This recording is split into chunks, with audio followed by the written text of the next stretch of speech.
said, yeah, she had. Well, it was right. That's right.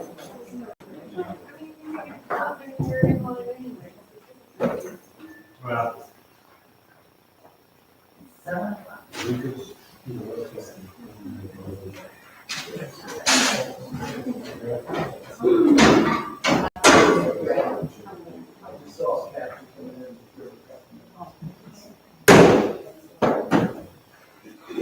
There's a chair right up front. Yeah, there's still two in the front.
I'd like to call to order the Township regular board meeting on June 15, 2021 at 7:02 p.m. Join me in saying the pledge.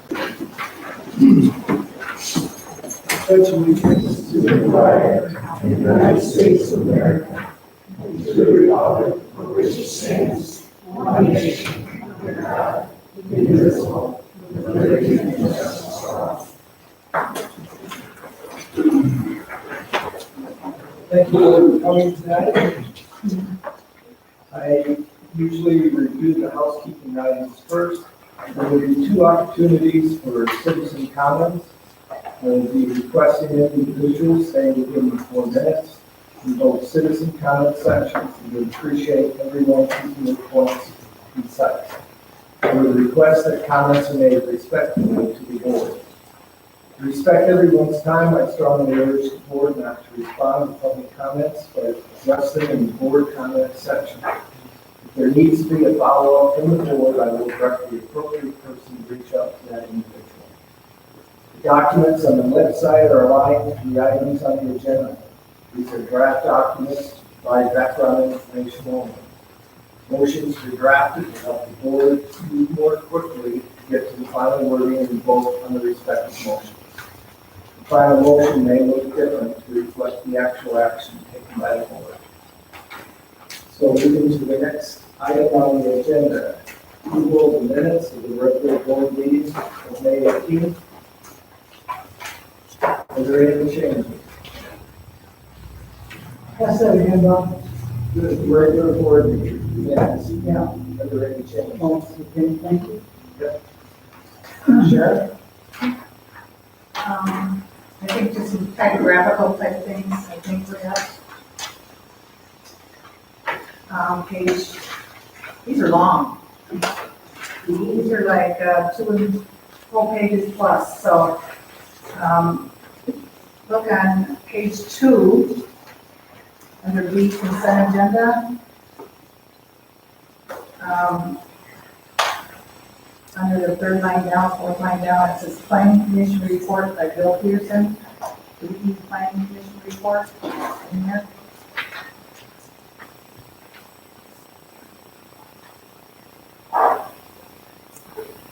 He doesn't You don't do that. No. I don't think My comment it is, was Jason, right? well, Jason's later on there, I think he was just, a report given by, it's not planning commission report, so, the supervisor report That given. would have been the Yeah. deputy supervisor. So planning commission should be changed to deputy supervisor, please. That's what you're saying. I know that. And then, on page 3, board comment. No, let's go page 3. Under old business, B, the last line, I just want clarification. It says offices will be allowed, including the office, that's inside the office area, right? That's how you're talking, okay, that's fine. I was thinking the best would be in the hallway, so that's fine. And let's go to page 4. I think it's just a spelling error on H. Up in the middle, that very first paragraph, property off Nickel Road, that's Al's comments, and there it should be Nichols, Nicholls.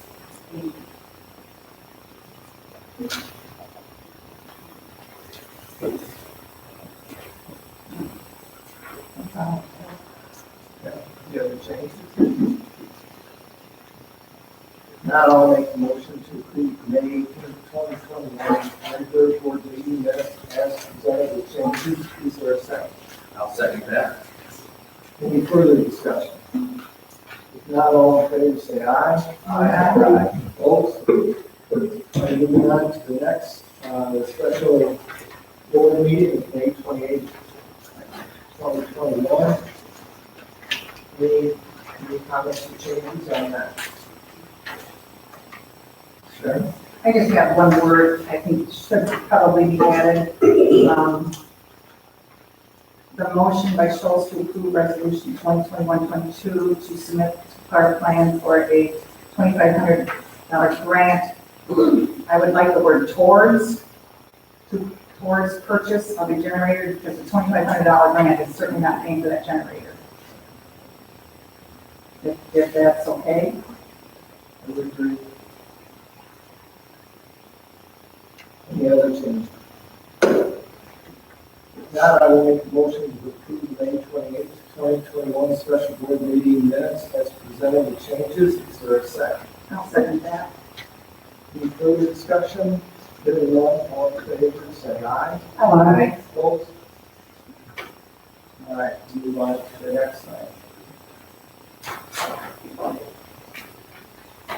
Kathy, any correspondence? Correspondence I have sitting on my desk just now. We have received from the MTA our request to reaffirm our governance,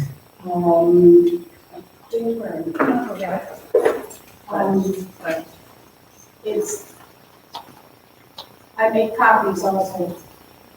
We've done this in the past, it's just asking us to approve a method of action as a board to follow certain guidelines that are given to us by MTA. We approved this in the past, it's time for us to reaffirm that resolution. So that was one communication that we received. When is that due?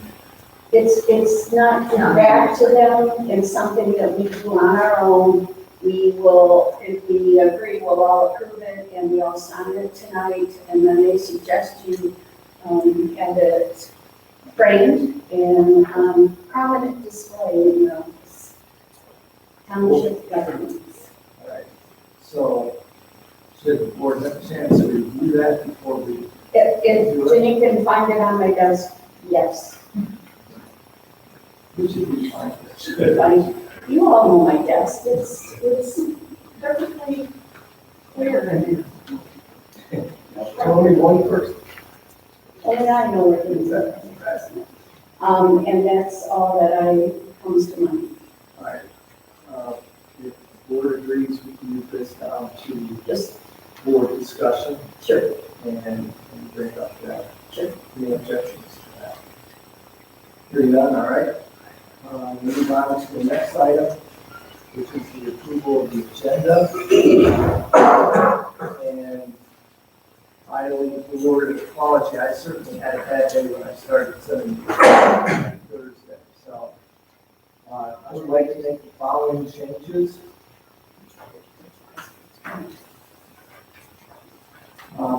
We would add your new business, item 10, hiring a firefighter.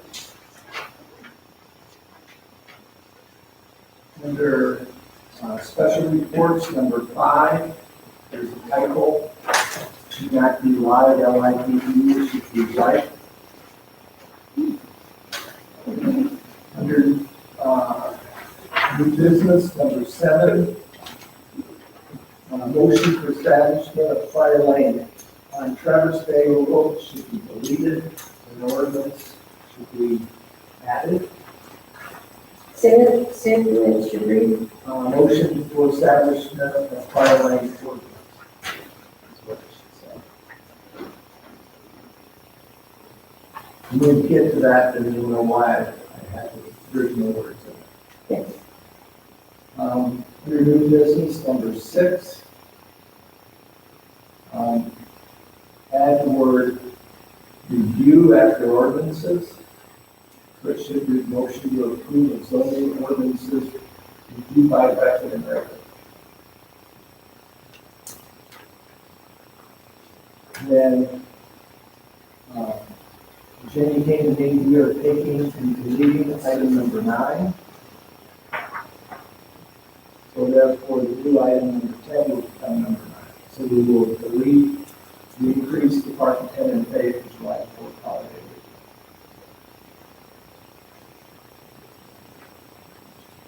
week.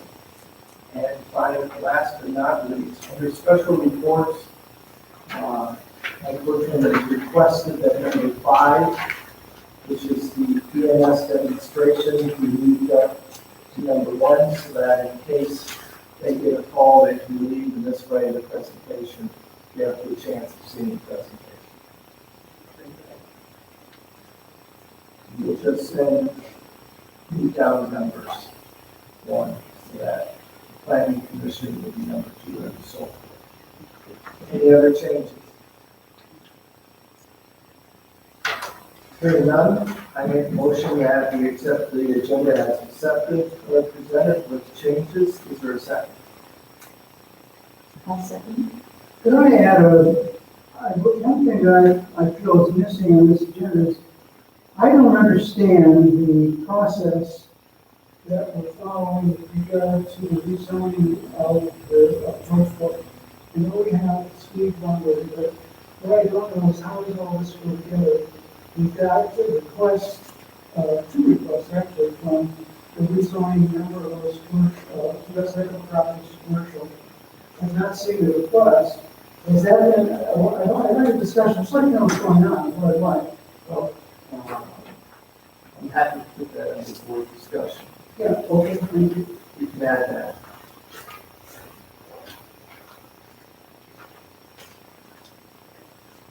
I did second your motion, Mr. Folks. So that becomes number 2 under agenda for board discussion. Yeah, so I will amend my motion to include the addition of number 2 to the rezoning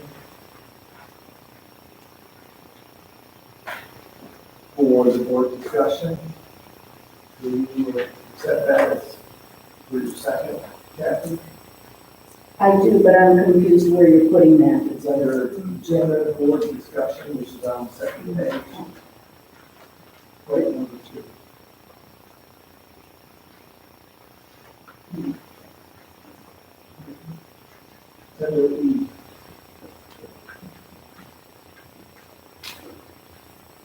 So, All right, so motion was amended, seconded with the amendment.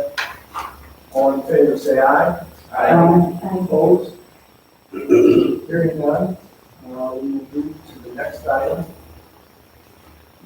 Citizen comment, and again, I would ask that you keep your comments to 4 minutes, and as your time approaches, I will give you a heads up. Can I ask a question here? In the past, it has not been unusual, when we have an agenda item in which people in the audience may want to also comment, would we be able to comment during that agenda item? Not tonight. So they don't have any time to respond? They do, they have time at citizen comment at the end of the meeting. Okay, so that, why are you not allowing that? There's supervisor, it's his discretion. At this point, I don't want to get into public debate. This is the board's business time. The community has two opportunities to state their opinion, one before the agenda, one after we deal with the agenda, and I think that's sufficient at this point. But this deals with making sure that all the information that you present and they present coincides and is accurate. We were talking about people here in terms of some kind of conflict that's going on. I don't know all the parts of it, but it seems that we are, yeah, I'm sure I don't, because I've not been informed about it, but it seems I'm hesitant to say, to approve that, not that to approve it, it shows you're pounding in stone, but what I'm getting at is that I think it's unfair that you don't allow those kinds of comments. It seems for clarification from anyone who might be involved as to what they may or may have said. Don't have the opportunity, they know what the agenda is, they've had the agenda since. The problem with having it at the end, Bob, is often people leave and they're gone, and we don't hear what that is. So then they should stay around now. Okay, well, I think in this case it's inappropriate. That's fine. I just comment to make, Alan, in this month's meeting, that we're going to eventuate, that involvement had a very good article on all that. The supervisor should not allow members to interfere with a public's right. And then it goes on to say how that this is a meeting of the board. I would go along with that, but we have better practice and we're able to control it very, very well. We used to say, is there any public comment with regard to items that are not on the agenda? And we would allow people when we got to that agenda item to speak to it. Sometimes it got debatable when it got a little back and forth, but generally it was very okay. We got more clarification and we were able to make a better decision, but that's your choice, Mr. Cook. Thank you. And Bob, I'm having trouble hearing you, so if you could speak a little closer to the mic, I'd appreciate it. I always get to that. I haven't figured that out. Is it on? Is it on? Is it Yeah, it's working? Okay. Just put it closer to your mouth. All right. So we'll start with citizen comment. Any citizen comment? Barbara?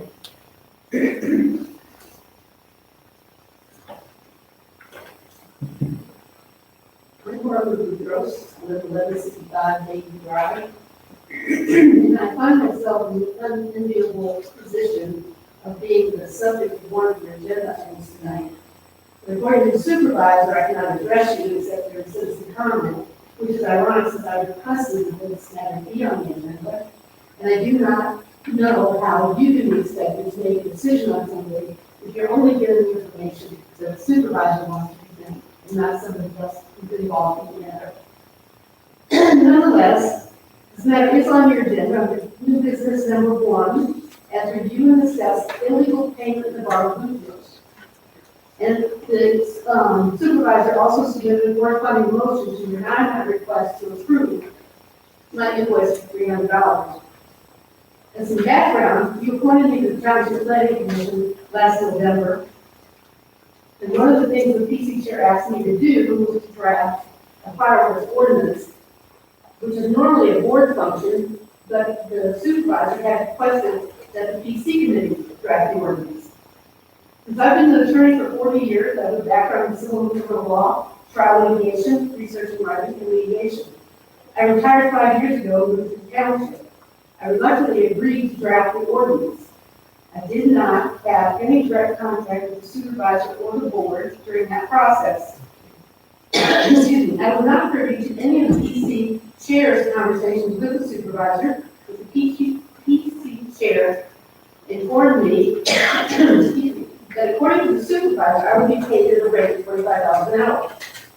I drafted the ordinance, it was presented to and adopted by the board. The PC chair asked me how much time I had spent on the ordinance, and I told him 12 hours. At $25 an hour, we got $300.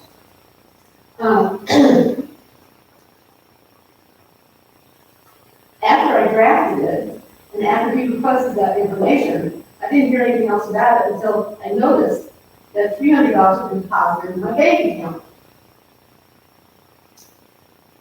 Shortly after that, the supervisor told the PC chair that it was illegal for him to pay me, and they wanted me to reimburse the township. I disagreed with the supervisor's assertion that the payment was illegal, so I asked him for the basis of his opinion. He sent me an email stating that he had asked the legal counsel for MTA the following question. My PC chairman took it upon himself to pay one of the commissioners $300 for work they did on writing ordinance without any approval. I totally disagree with that question. The question is set up so that it would get the answers that I'm sure the supervisor is looking for. I'm not going to dispute a lot of that though, because I think the planning commission chair may do that. And he has much better records on that stuff than I do. But anyway, suffice it to say that I also called the MTA legal counsel, and she told me that there are ways to remedy this matter without having to repay the money. The board has retroactively approved the payment. So I asked the supervisor to put that on the issue on the agenda for the board meeting. That, I guess, is what he meant by discuss and review and discuss the illegal payment for our windows, which is what's on the agenda. But I wanted to know if I could ask you to approve the payment. Instead, okay. And I am tonight requesting that you approve the payment under new business item 1. I really resent the fact that the supervisor and the public, the supervisor has let you and the public come to the understanding or get the impression that I did something illegal. I did not. The agenda, as well as some of the comments the supervisor has made have been slanderous, libelous, and inflammatory. I did not do anything illegal. I was asked to draft an ordinance, and I did that. I was paid at a significantly reduced hourly rate for an attorney. $25 an hour is ridiculous. The board accepted and adopted the ordinance. The township cannot give me back the ordinance or my time. So I don't know why I should have to pay back the money. I implore you to approve the $300 payment, which according to the MTA attorney is a perfectly appropriate way to rectify the situation.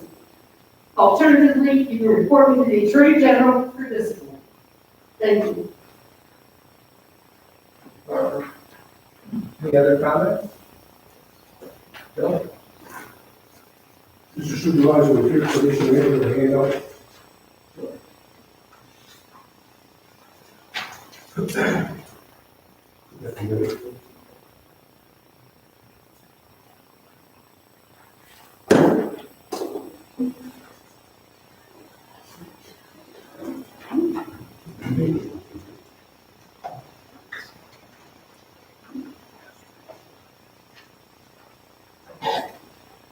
Before we start, just a couple minutes. Sure. I'm an old man, but that's fine. Just let me know.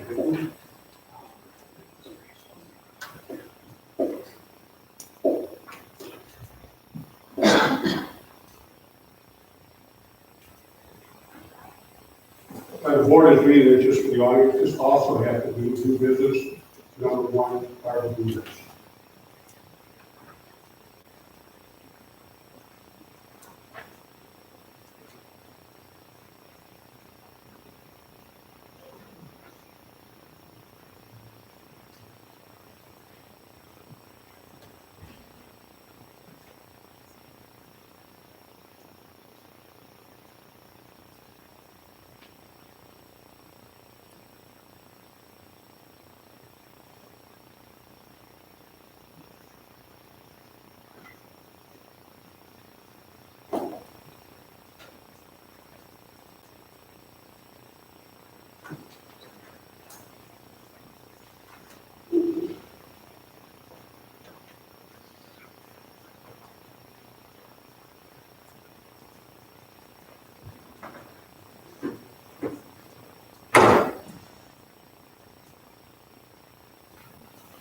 When you're ready for it. All right, Bill. Are you ready? Okay, again, this has to do with new business. Item number one, Barbara Bugos and $300 review. I thought it would really be beneficial for the board to understand a timeline of events that led up to the situation. So I put together a chronological review. By the way, just so you know, everything here is substantiated with documents that are written. So let's go through this as quickly as I can. And I apologize if I kind of dragged on with Mr. Supervisor. Okay. 1/7/2021, Supervisor Cook interrupted the meeting that I was having with Deb River, zoning administrator, requesting that she review and write the farmer's ordinance that greatly reminded him that the board writes the police power ordinances. In an effort to move this discussion along, I volunteered the new planner and the PC to assist in this project. Mr. Cook accepted the offer. On 1/12/2021, farmers ordinance review at the next PC meeting under new business section B. Barbara Bugos, having familiarity with writing such an ordinance as an attorney, said she would review to make sure they comply with the state laws.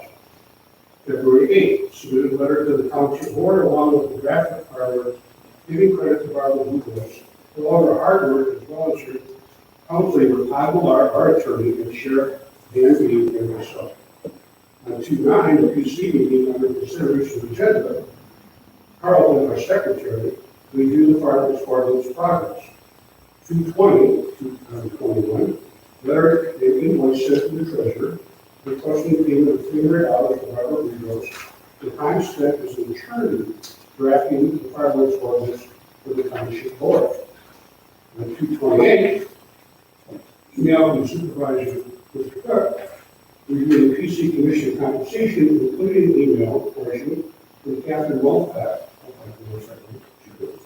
MTA staff attorney, no mention of anything illegal issue should be reviewed by the board on compensation. On 3/16, Barbara Bugos invoiced $300 that was paid by the township board meeting, that was approved by the township board meeting. The Bugos invoice was not questioned for the minutes. On 4/28, email from Supervisor Cook outlining the appropriate procedure to be stated in email, we made a mistake in paying Barbara. The $300 will not be requested. The $300 will not request the funds to be returned. On 5/18, Supervisor Cook contacted me by phone and requested that I reach out to Barbara Bugos and ask her to return the $300 payment. I contacted Barbara to explain the issue. On 5/19, email from Supervisor Cook highlighting in red a paragraph from the MTA staff attorney regarding PC chairman's action. On 5/21, I contacted Barbara Bugos again for the supervisor's request. Barbara said she will not, that she will reach out to Mr. Cook.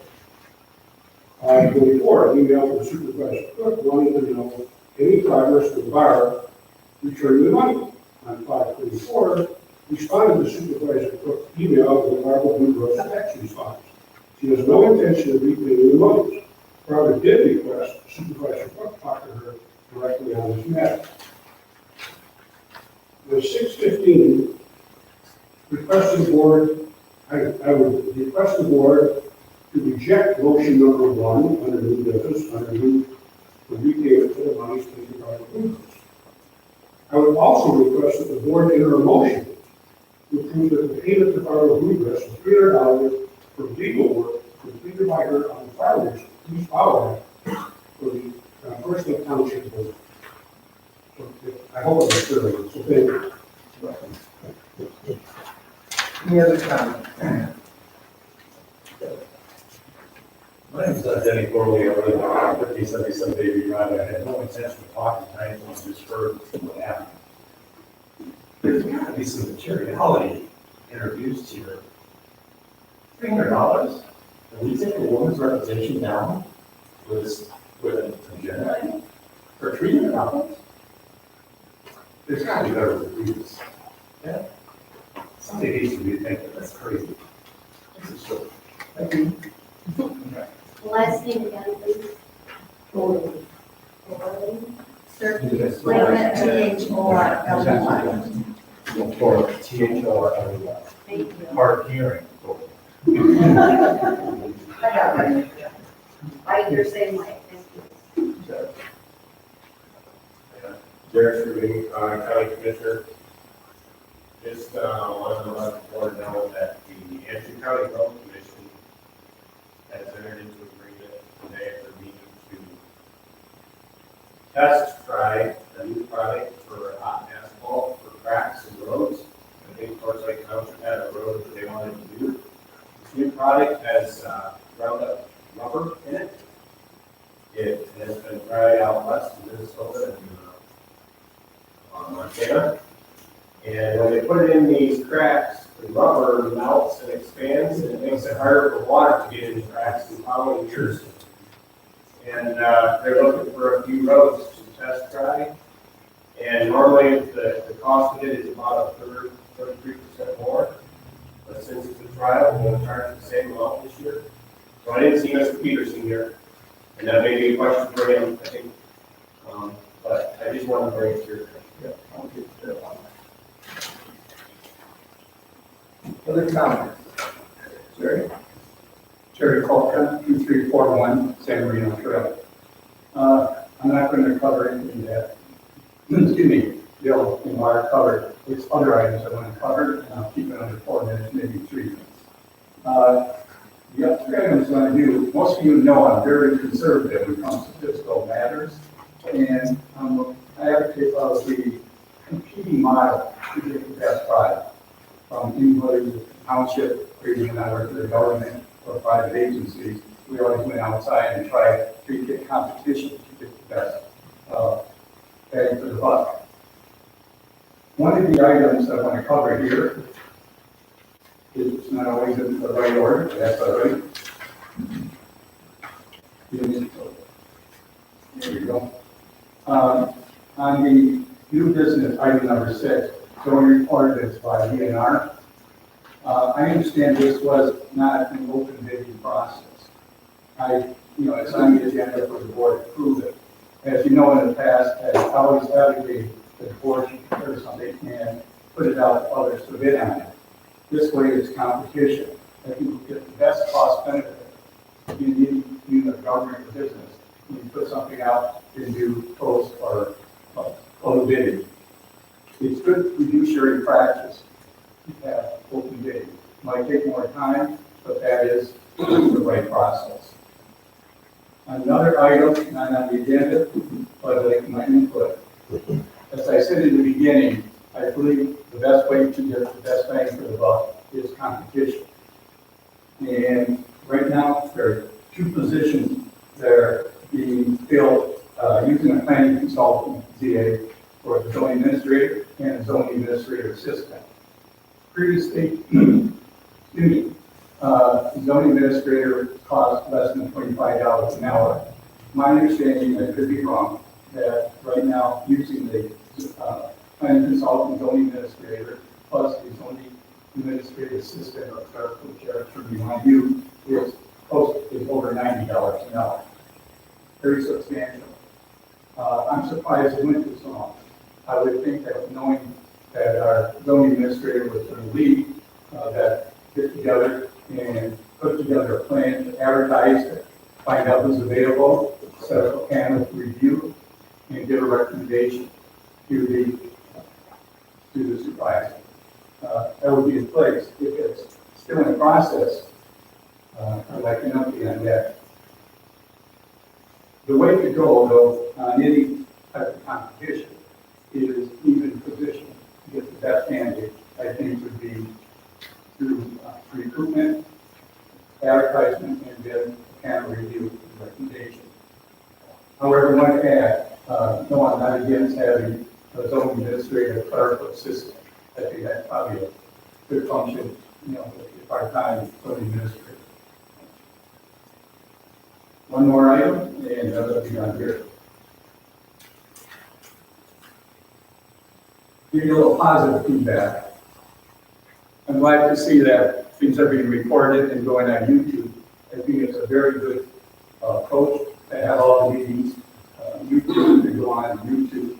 We have so many people in our community who are away during the winter time, or maybe even second-home residents. I think that's a positive to have for board meetings, the planning commission was on, and TBA committees, to have that information recorded and make available. Hopefully keep it for a while. I don't know what the criteria is. Do they take over the next time, or do they keep it on YouTube so people can go back? In case I missed a meeting, I want to do some research, let me know. I can access it and go back and get the information. But I think it's very, very good open government transparency.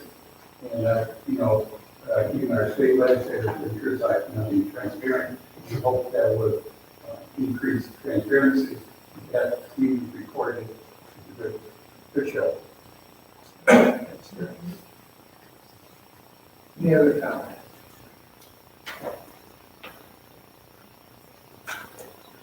My name is Karen Barbie. I am the county commissioner for District 3. That includes all of Milton Township and then the sliver along the south end of Township Township.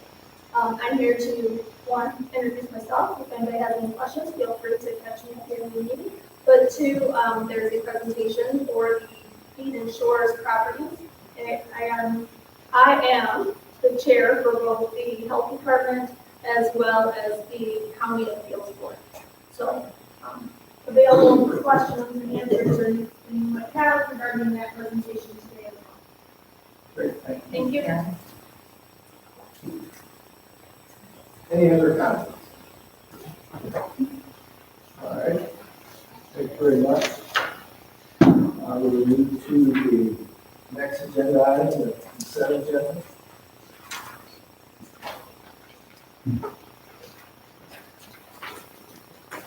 Board, anyone wish to pull a report?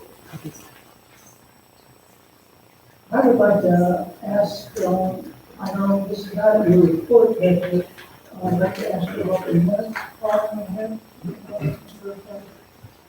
What minutes probably? Greenwell, they were late this time. They were late this time. Is that okay to pull that way?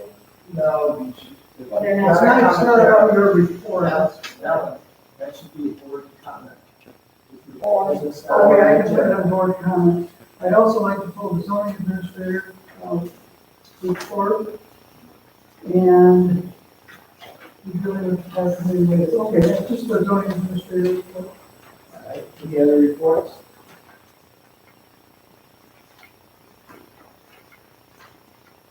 All right, so the rest of the reports will be agreed upon by consent. And we have Jackie in the background. So, Jackie, if you come up, what comments or discussions would you like? The only thing I wanted to, maybe you could put in your last month's report, you had some potential violations on Pearl Road. Yes, And this one of the Pearl Foundation has been removed. yes. As I look at what else is going on there, there seems to be some other violations with regard to the selling of the wood and the setback there with regard to where that setback is in the village smaller off the road than it is in the regular residential area. Is there any concerns about that? No, if you'd like to come in, we can totally discuss about. Okay, I think there's some things that should be looked at there. Come on in. Thank you. Okay.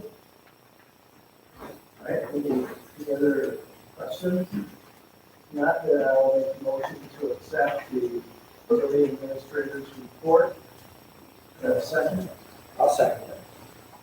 Motion's moved and seconded to accept the zoning administrator's report. Any further discussions? If not, then all those in favor say aye. Opposed? All right, we'll move on to the next agenda items, special reports. We will start, Jason, we're going to do those. Okay. EMS research. I'm sorry. Sitting here. You didn't write it up.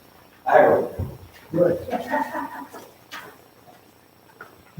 Thank you, Jason. Oh, you're welcome. Appreciate that. We're just going to give a brief demonstration tonight on the new equipment that was purchased by the township, just so you have an idea of where your money's going. Nice to be able to feel that and see that. Thank you, Aaron. So just as I am Mike Bertram, I'm the president of TAA. but I'm also the liaison for Torch Lake Township ambulance service, so I kind of wear two hats. What you're having here is there's Annie, dummy, this is only gonna last 5 minutes, trust me. If it lasts longer, you can kick me out. This is Annie, dummy, what they're gonna do is demonstrate the life tag and a Lucas. The Lucas is a tool that we use when we have to do CPR for a long distance. And out here, the closest hospital is Charlevoix or Munson. So when you have a cardiac arrest, this is very consistent, very accurate, and also it gives you a report afterwards so you can critique yourself. So it's a great tool. It coordinates with the life pack, which is a tool that we use to shock somebody, if you've heard that on TV, or monitor their heart rate as they're going in town. And if something happens to the patient en route, we can put the Lucas on. So they're going to give you a brief demonstration of putting Lucas on and show you how it works. It's a pretty awesome tool. It's been around a few years. They've improved it tremendously. It actually goes on pretty simple. They designed it so that if you're sweating and it won't slide, they designed it for those of us who are big or tiny, so it will fit the person. Not recommended for pediatric patients. The nice thing about the Lucas is it frees the paramedics' hands and the EMT's hands so they can actually do patient care. When you're doing CPR on the back of a rig, your EMT's tied up, so you just lost a pair of hands. In a cardiac arrest situation, you need all hands on deck. So basically, this frees that up. It automatically adjusts the compressions, so you don't have to worry about breaking a ton of ribs. It's self-adjusting, so it's advantageous. And so, as you can see, they set it up, and it's probably taking less than a couple minutes to do that. Effectively, CPR is started, of course, if you follow the AED recommendations, and then they come in and they put this on. So, it's, as you can see, it doesn't move. It's right there. So Rick can do the airway. Jonathan can put the light back on.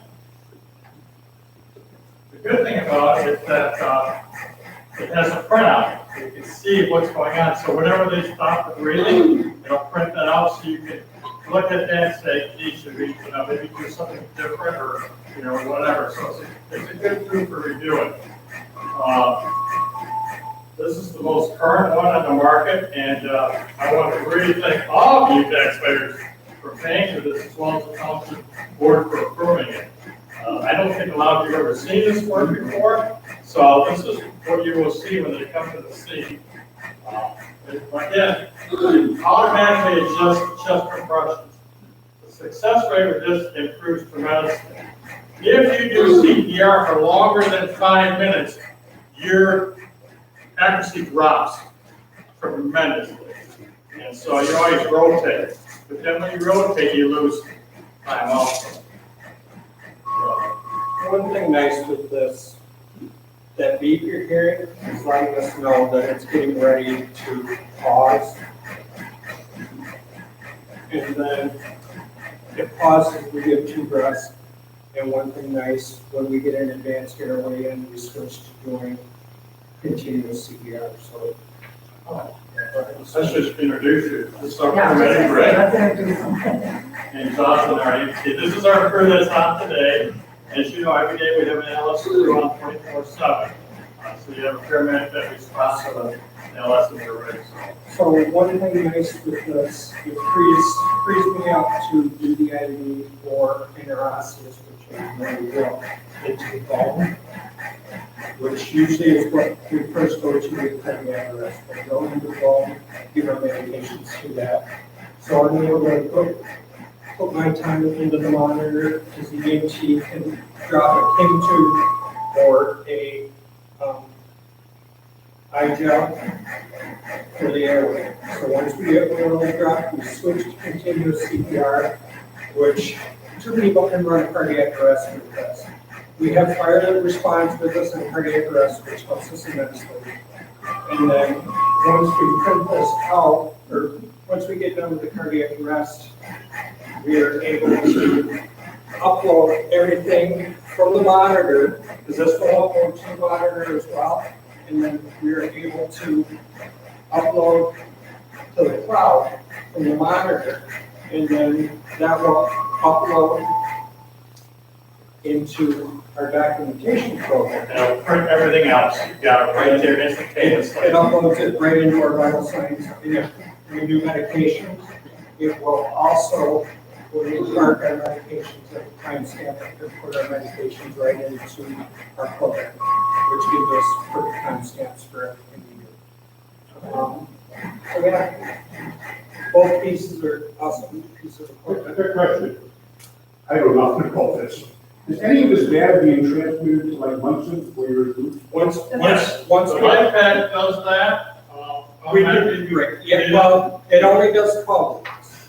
So if we do a 12-week on a patient, we can send it to the hospital to have the hospital help us interpret it. Right. The paramedics are trained in interpreting 12 weeks. So if we get somebody we're suspecting a heart attack on, which is called stemming, we can send it to verify with the hospital. So, yes, so that's. With- Yeah. and then with our run reports, once we get them done, it's uploaded to the state, the hospital can pull it up the state website. So, yep. So we've come a long way to the year here, and I'm not sure that you were really aware of this, so that's why I thought we would at least give you a chance to take a look at it, so you know. You have the state of the art out there. This is absolutely fantastic. And then probably it's the EKG that they do in the ER. But you're getting it out here an hour before you get there. And they can say to you, hey, you need to do this, or you need to give this med, you need to do this, or let's change the protocol a little bit. So they can do that right away. And all 4 paramedics here, myself, I've got 32 years in the US, 18 of it as a paramedic. This also has 42 years here. And Lisa has 18 years of experience as a paramedic. Shauna has probably 12 years, and then Dave has, probably, he's got a good 22 years of experience as a paramedic. So we have a lot of experience as paramedics here. This is the unit that came from Stryker, correct? Yes, yes. Yep, Delivered out of Kalamazoo. so yeah, you know, you were talking about putting stuff out for bids. This is the best on the market. And it's made by the same company that makes the lab pad. So there are other brands out there that are cheaper, but they're junk. Cost benefit, you gotta look at, not just. Right. That's the factor, that's right. Yeah. There's some things that are worth the extra cost. You know, there's a company in Michigan, well, this is actually made by Stryker, which is a Michigan company. But there's also another one, that's made in a company, made here in Michigan, it's called Rubber. And it's powered by oxygen and it burns reaction. So, yeah, this is by far the real one. The trade-offs, so I just might also different functions. If my life was at stake, I want the best. Absolutely. All right, thank you. You're welcome. Appreciate your time. Well done. Tom, I just want to add on my report, we had 23 runs for the most districts from May 15th to 15th. Yeah, so.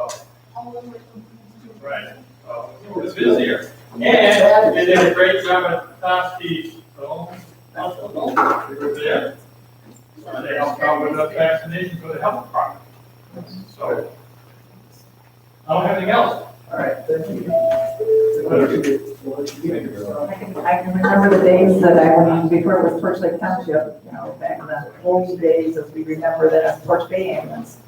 I can remember doing CPR, 8 months pregnant, all over Traverse City, and when I got into the ER, I collapsed. Going to labor after that? Not quite, almost.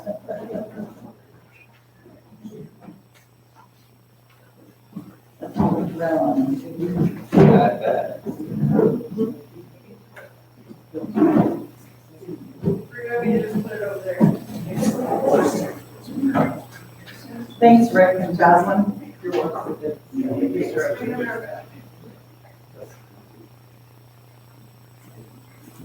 Thank you very much, guys.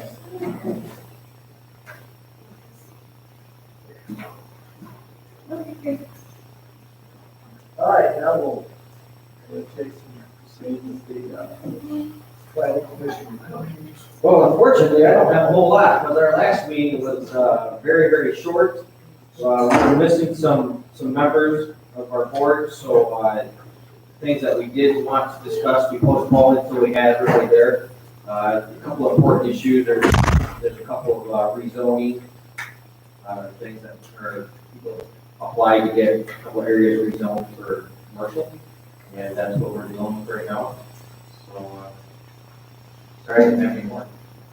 Right, about the special meeting coming up here. That's important coming up. Because we couldn't cover it the last meeting. Yeah, I don't know, that's it. 23rd. 23rd, okay. We have a meeting on the 23rd. All right. That's what the contract is due today. All right, Jason, thank you. Kathy, anything on William? No new FOIAs, everything that we've had has been completed. Whoop, whoop. All right, the next one is during the budgeting process, Alan asked if we could put together a document or documents that might be able to show at a high level a better description of where we are as far as financials go. So during that budget review, we created an Excel spreadsheet that could download data, and that's basically what you see in the back.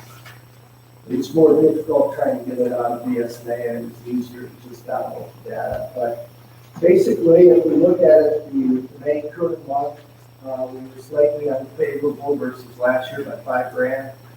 But on a budget basis for the year, or I'm sorry, against the budget, we're $18,000 favorable, of which the revenue is up 10 and the day park expenses are lower by 9. So that pretty much covers the reason there. May year-to-date versus last year, we're favorable by 138,000, but that's because we front-end loaded big payments. We paid off the fire truck for 69,000, and we had a partial payment for the roads of 88,000. So during the course of this year, we will slowly eat through that as we get into the year. What I tried to do under the May year-to-date favorable versus budget for 44,000 favorable, 5,000 related to revenues. Most of that is related to tax collections. We kind of exceeded what we had estimated. And the expenses are lower by 39,000. Again, part of that is associated with the day part. The second page of the package, the first page of the numbers, just gives you a summary of the revenue and the expenses. Current month year to date against the budget prior year. That will tell you which of the funds made up the primary amount and which ones are pretty much on target. And then the last package really has pretty much the same information except for the first page, which breaks down the different cost centers within the general funds, so that then you can look through that and see where the variances are for expenses. I will be having that report out every month. It's on the website. And what I will do, Bill, is we will put the details, the line item details, out there as well. We can put it out there as a report. So that yeah, because it's 16 pages long and a lot of zeros. So I'm trying to figure out a way not to print as much paper as I am. Yeah, just one question. Yeah. The word unfavorable and favorable, what can I even say? Favorable means that we are in this extent less this month than we did last year, the same month. Right. How does that relate to, is that like if you took the budget and divided it by 12, you're looking at what we've got for the whole month, is that how it's related to it? Well, actually, we changed how we never had a monthly budget, I know. but we do now. What we did was we created a monthly budget that took a 2-year and a 5-year analysis by line item and incorporated that so that then we could get a trend over the course of the period of time to see how we should allocate the budget dollars as opposed to just looking at last year and saying, hey, what should we be doing? So the actual budget dollars is based on an average. And it gives us a feel for where we are without one-time items doing that. If we had 12 months of favorable expenditures, we should be somewhat ahead in the year. So we would be under budget, we'd be under budget. That's For what I'm expenses. Okay, okay. And unfavorable revenue is your under revenue. Yeah. All right, that moves us to special report number 4, which is Casey. Casey, come on up. Casey came to me and said that we have a problem, of course, my short-term I was aware of, to the extent and we have a water problem as far as quality in certain parts of the township, one of them is under my house. So it was interesting to see what she had, and I wanted to give her about 20 minutes to walk you folks through the project you had her pitch in the package, and hopefully everybody has one, or you can share it with someone. Can you take the whole microphone over to you? Oh. It's got to be recorded, so. You can stand there. Stand there or take it out there. All right, so you're. Okay, great. Hi. I'm Casey Comet. Can you hear me okay? I don't know. Yeah, so that's what. Okay. I'm an environmental sanitarian here in Antrim County, and I'm joined with some other members of our department, including our district supervisor. So thank you for having me on the agenda tonight. I'm here to talk to you about a water supply issue surrounding the Eden Shores subdivision.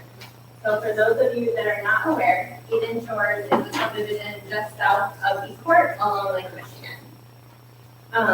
So with Eden Shores, it was a subdivision in the late 60s, early 70s, and the issue surrounding Eden Shores is the water supply. So in the area, you have sand on top of shale. So according to the Michigan water well construction, you need a minimum of 25 feet of well casing to obtain a legal well. In Eden Shores, what happens is a lot of times you have shale at less than 25 feet.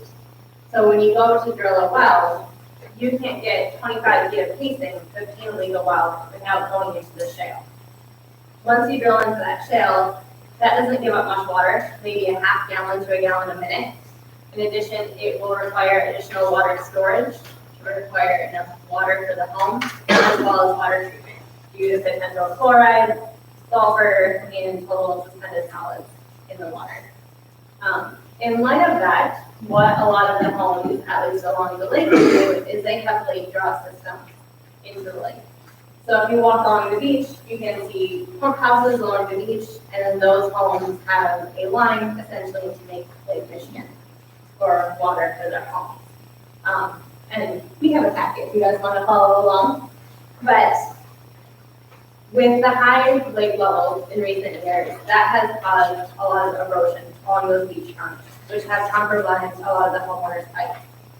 In addition to that, our department and the state does not recognize lake draw systems as a legal water supply.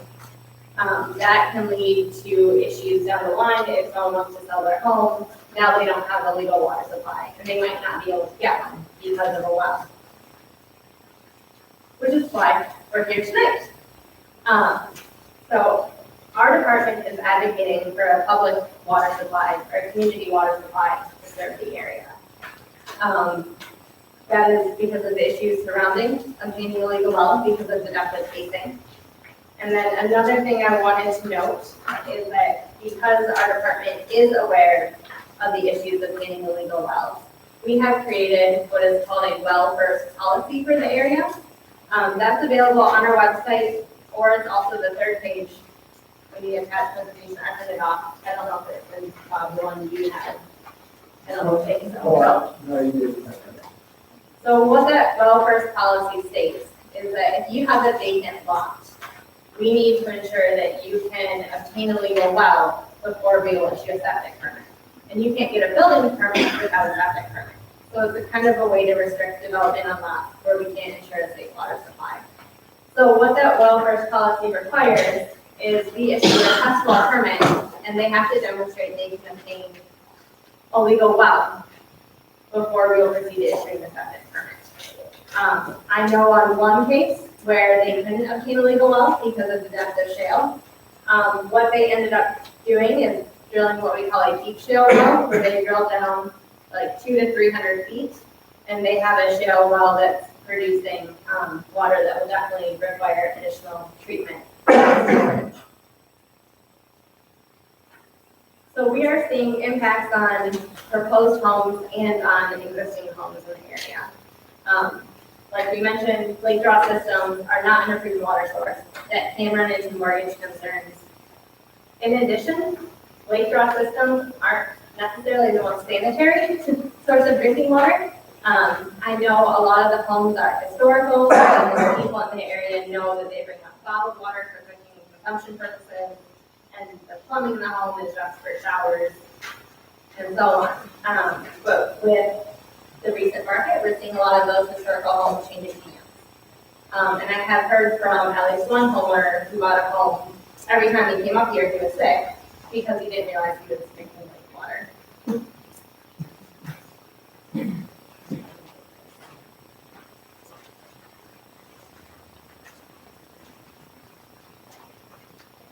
So does anyone have any questions?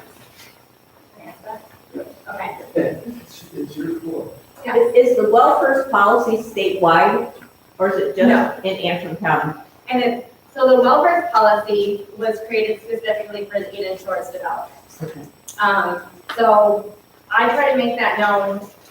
There's a lot of vacant lots in that area. I think primarily because of the water supply issue. The homes that are on the lake have figured out they can do a lake draw system. That's not something we permit or acknowledge, but it's been done. A lot of the interior lots, some may have wells. I can't guarantee how deep those wells are, or if they are all legal. And in reviewing well logs, I can assure you that not all of those have a minimum depth of 25 feet. So to prevent future development without legal wells, our department in May of 2013 created the well first protocol. So it's specific to Eden Shores. Don't they have some community wells in that area as well? None that I'm aware of. None. None.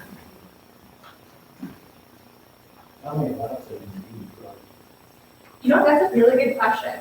I'm not entirely sure. I did bring the old subdivision plat book with us. There's Eden Shores Developments 1, 2, and 3. So I would have to go through and look. But,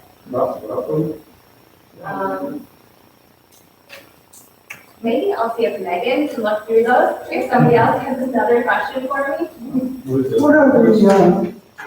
What are the 25-foot wells not working? So, and this is, I'm a visual person, so you have your ground surface, and then the state requires 25 feet of casing, which is that solid pipe for your well. So they require 25 feet of casing from your ground surface down, and then your well screw, which is actually where your water comes in. What we find a lot in Eden Shores is this is your ground surface, but I might only have 10, 15 feet until that shale starts. Now, is that water bad? Once you get to the shale, No, on top of the shale. yes.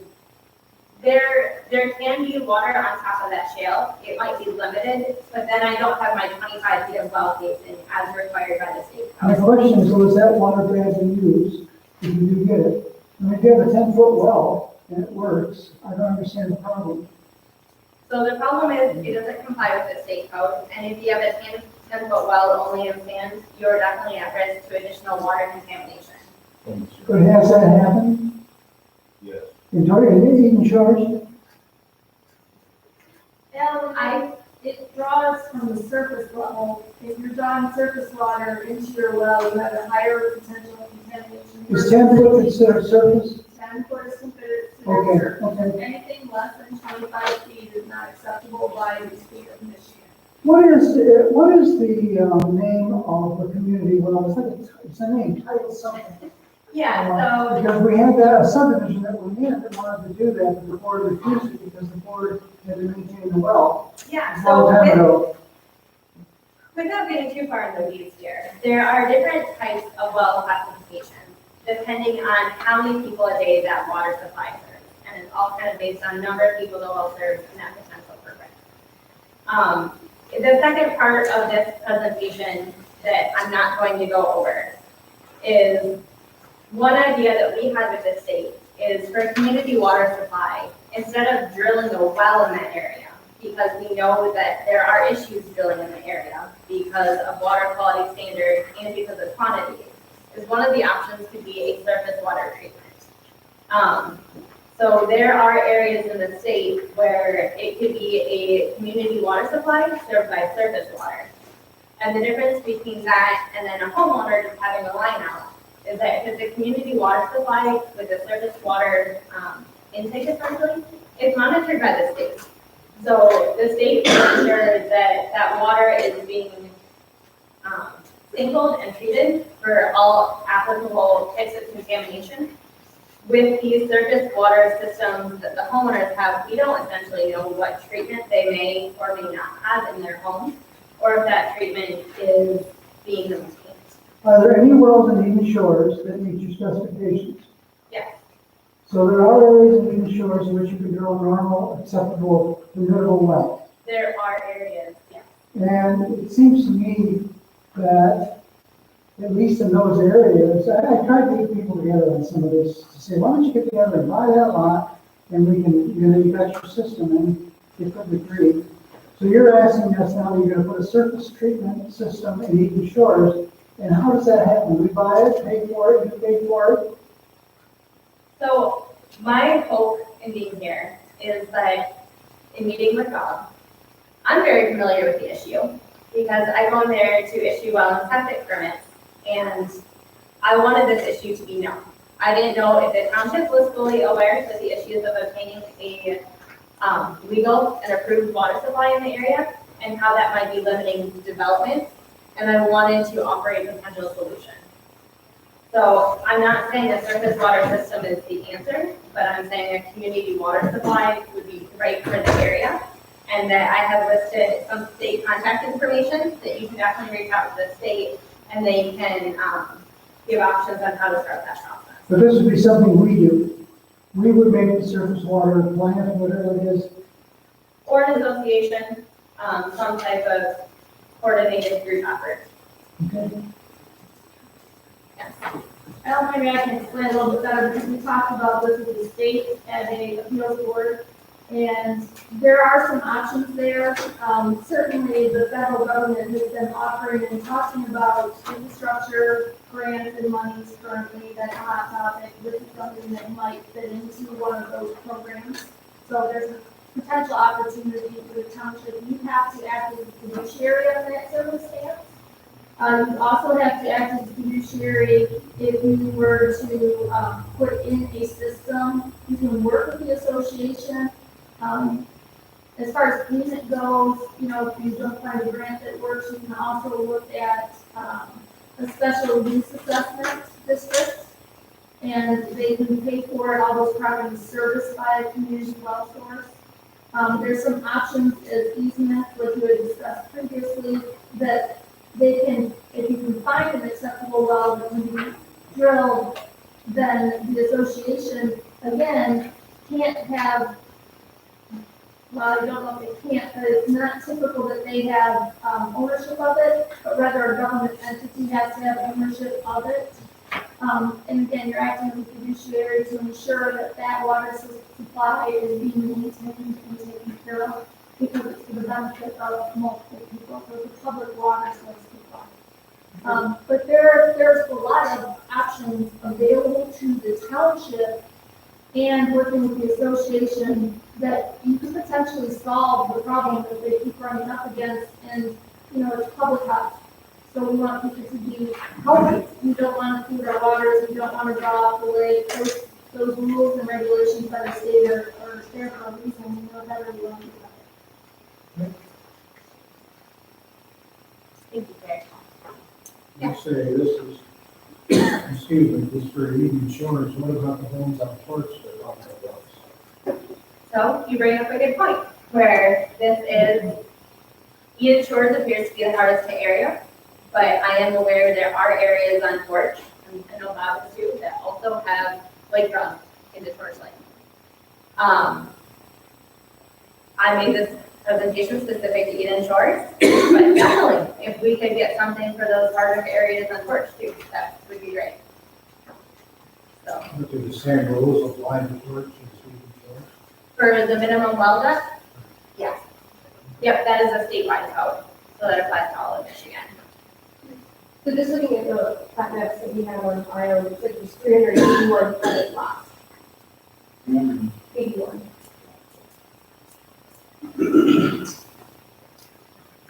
So we would be putting in a whole water system, pipes.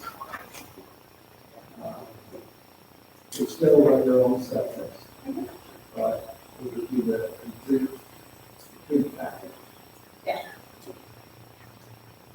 Typically, those would run along the roads. You have the power of the easement, you have that ability of the township to work Yes. the road. I understand that, it's just, you start figuring out filtration plant, and then all the work associated with the piping, and then the connection to the houses, or at least having the connection available on the vacant property. We're talking about that.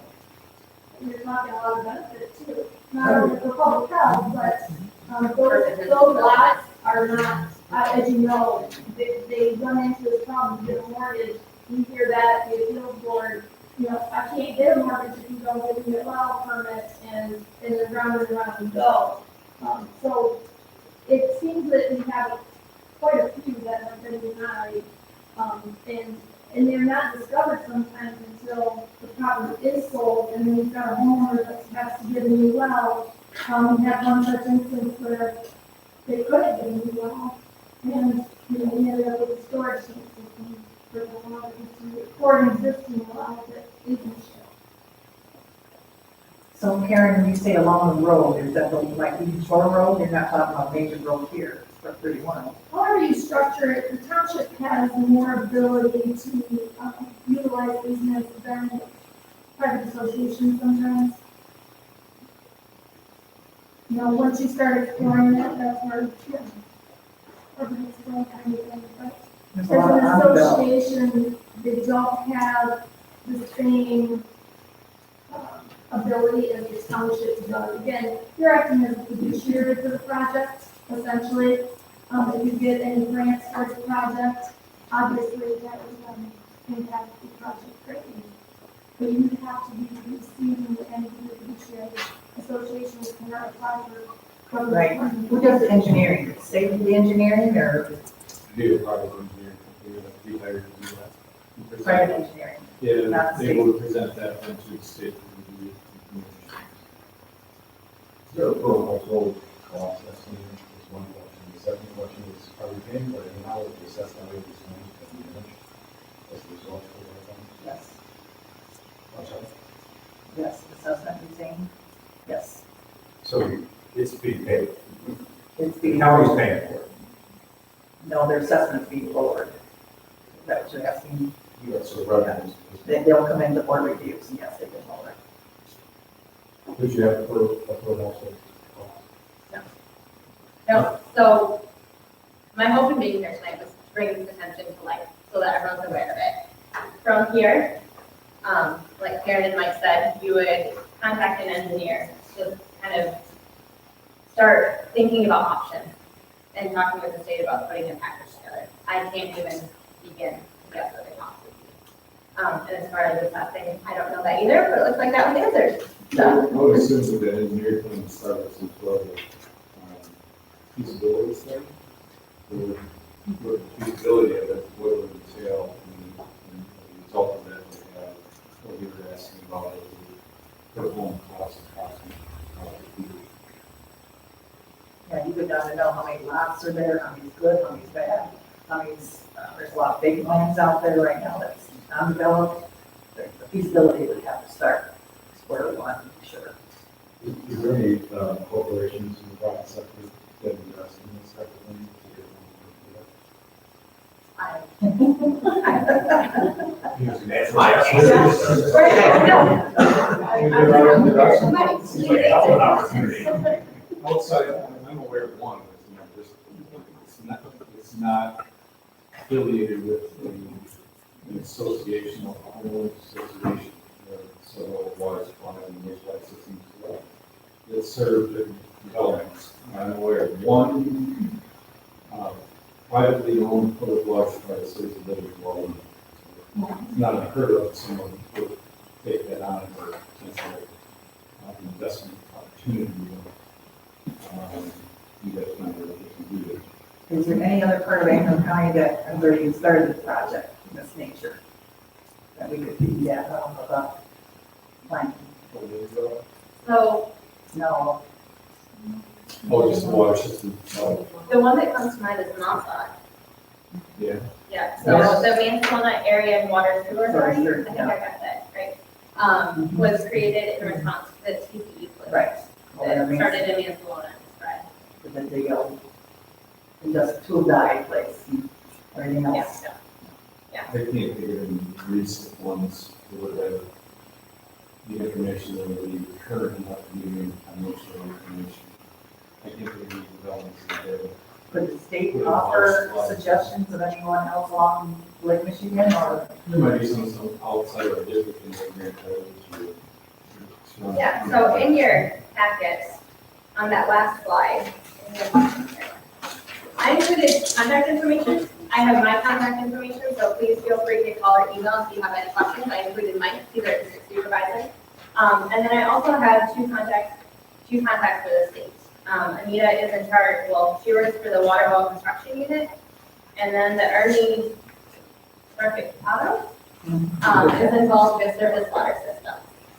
So if you have questions, I would encourage you to reach out.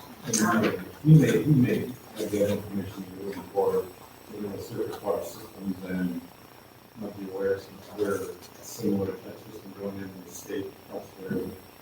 Give you some cost ideas, possibly, if there's one. And they know I'm talking here tonight, they had input on what we were gonna talk about, so definitely feel free to reach out to them. They are aware of the issue. Do you have a question? Yeah, so if the shale will be 10 feet down, it doesn't. So I'm just wondering, will it affect the section to the drain field though? that shale varies where you are in the inshores. Like, was it Alan? Okay. Like Alan was saying, there are areas where we can't really go up because that shale is 125 feet. There are other sites where we've hit shale at 7 with past well drilling. We haven't necessarily seen it impacting septics. What I will say is that it's predominantly sandy, but I will on one site hit a high groundwater table. And I don't know if that's because water is just perched on top of that shale. And then once you go farther south, it does get a little bit more wet into the shore. But as far as I know, it hasn't necessarily impacted the septics. But then it just becomes a puzzle piece where we issue a test well permit for a vacant site. So when they try for a well, and when they get one, we know that that spot's good, and now we have to kind of work your septic around it. And these aren't always the biggest lots to be working with. Right. Yeah. Right. Yeah. So, and then I know for some existing homes that might have liquor out, if they try to get a well, we take into consideration where their septic is. But it can get pretty tight on some of those lots. So potentially, could we be looking at having to supply water and have to take care of the septic? You see I that? don't see that. You talked about the deep well, they're going 200 feet down below the shale. They're going into the shale. Yeah, and they're hitting some kind of an aquifer deep. You said that, and you said that water from that requires a lot of, I don't know what you use. Yeah. So once you drill into that shale, and Mike, please feel free to jump in here. In that shale, it's not necessarily an aquifer like you think of. There are fissures in that shale that will give up water, but not a lot at one time, which is why those wells have reduced quantity. So we're seeing those wells will produce like half a gallon to a gallon a minute, some maybe 2 to 5. That's still a lot less than what we see be for a normal residential well.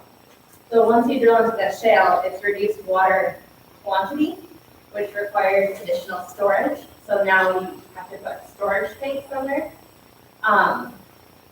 And then it also requires additional water treatment. So what we have seen is once you drill into that shale, you have increased total suspended solids. I've heard that they need filters on the surface line so that they don't plug everything up because of all the suspended solids. You have increased fluorides that require treatment in addition to potential sodium and sulfur that requires treatment.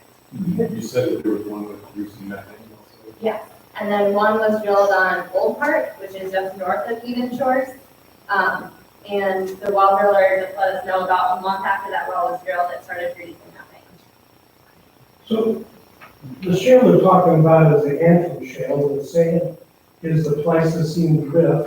Okay. So the Antrim is fractured, the fissures are fractures, and further down dip is just south of here is where the Antrim produces biogenic methane when it's fractured. So the reason that Antrim County is called Antrim County is that the Antrim shale outcrops in Antrim County. So it is the way it is geologically, the thin drift and the subcrop of the shale, the Antrim shale, it's much older, much more lithified, so it's a very impermeable shale with some fractures, and it's not, it would eventually produce methane over time. So it's the geologic situation that you're dealing with.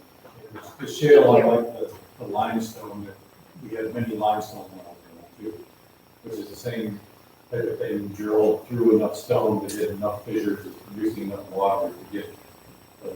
So on the limestone would be the Traverse limestone that's quarried up in Charlotte. Yeah, correct. Typically, when you do shale does not give up water. In areas where you can shale deeper, well drillers typically stop when they get in the shale. They just don't even go any further. One, like they're not going to get any water. If you get water, this is not going to be a good quality. And eligible quality. Quantity and quality. It's both. So yeah, every shale can be whatever it is. You find some fissures, but they're doing very, very little water. You have to drill that deep well and get so many little fissures just to get a couple gallons on there. Where typically 10 gallons a minute is what we shoot towards the amount of typical home that we have as a well production volume. And when we do condominium projects, one of the stipulations is the wells need to drill to produce these things and provide enough water behind. So that additional measures don't have to be taken to provide, to put in, they have to draw down seals and storage and all that. So, question on the sewage, the wastewater thing, our code would require at least 4 feet, 5 feet, to any rock layer or shale layer for approval for the wastewater system. So we're not having issues with the shale causing denial of any wastewater systems. Sometimes the water that's might be sitting on top of the shale creates issues with water. The concern along with not having enough quantity and quality water is that if we develop 381 lots out there with wastewater systems that are put in very permeable soil, sand soil, which is, we all like seeing sand because it's easy to approve, but it's not a very good treatment soil. So if you put 380 homes out there with sandy soil, high shale layers, and some water on top of that would be going into the wells, if they're not properly constructed, is that you might have a lot of wastewater that potentially could be treated to a lesser extent right there where everybody's drinking. If you don't drill these things deep enough, so that's one of the concerns. Very educational here. Thank you. So any other questions? Well, here's my contact information, so please feel free to email. Thank you. Great, thank you.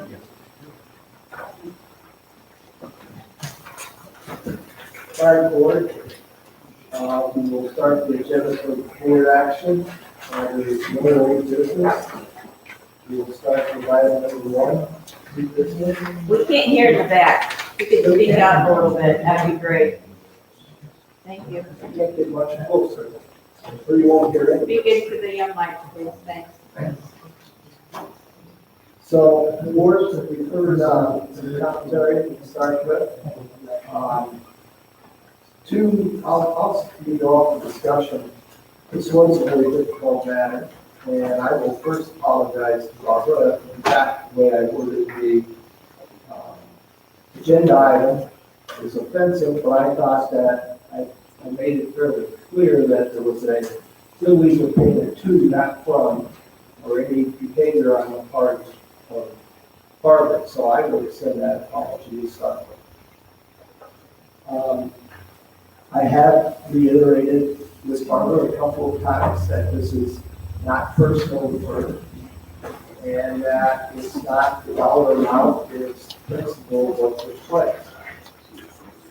As everybody has seen, in the note that Barbara sent to Bill, she included and indicated that the payment in quotes would be appreciated, although it certainly is not necessary.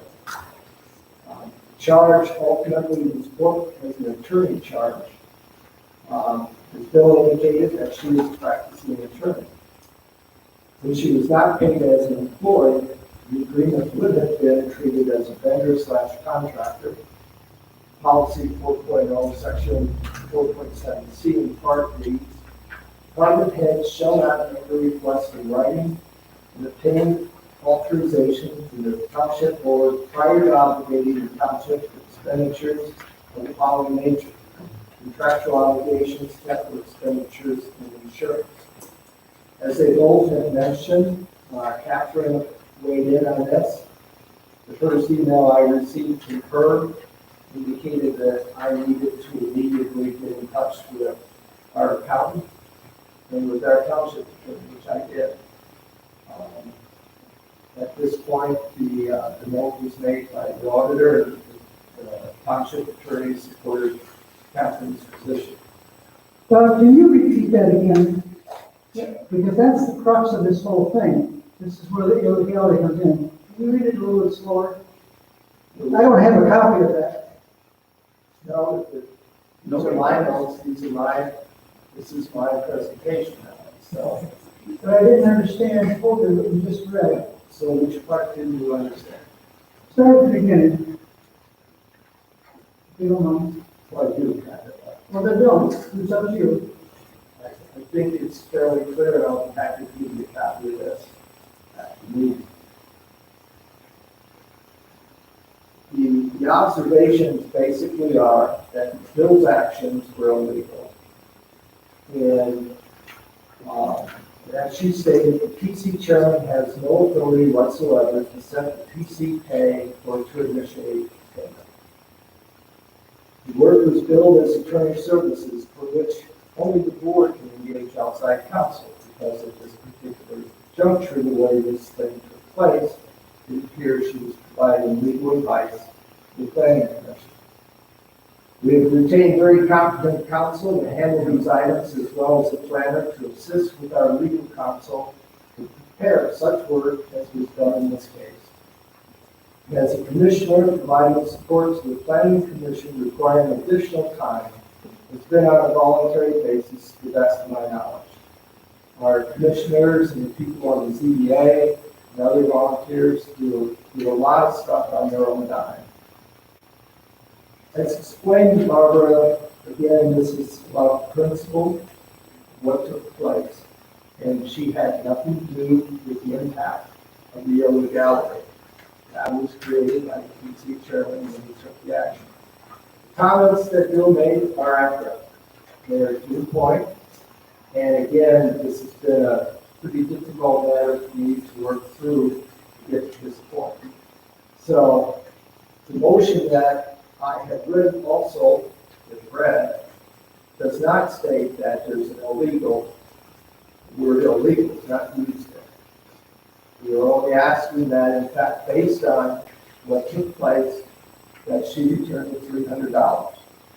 Now, again, to your point, sir, it's a small amount. The problem is what took place and how it took place.